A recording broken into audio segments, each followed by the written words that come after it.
Welcome to Chillin' 101. We hope this video helps. You'll start by preparing the system and getting the tool that actually allows placement at top. First, make a restore point so you can undo changes if needed.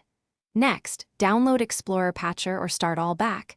These modify Explorer behavior safely. Once downloaded, extract the files and run the installer as admin.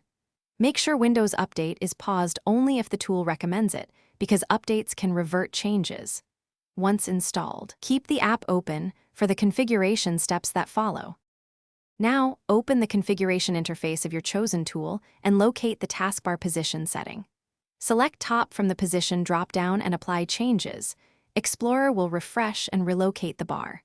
Adjust alignment and icon size so taskbar items don't overlap, and enable overflow or multiple row options if you have many pinned apps. If you use multiple monitors, set primary display behavior here too. Once satisfied, lock the taskbar via the tool to prevent accidental move. Finish by restarting Explorer or rebooting to ensure changes persist after a session.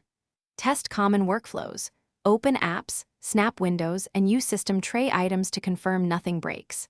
If icons vanish or the bar jumps back to bottom after an update, run the tool as administrator and reapply settings. Sometimes toggling position off and on fixes it. If problems continue, restore the system point you created, uninstall the tool, then reinstall the latest compatible release. That single troubleshooting tip will save time if Windows updates reset behavior. Thanks for watching. Consider subscribing if we helped you.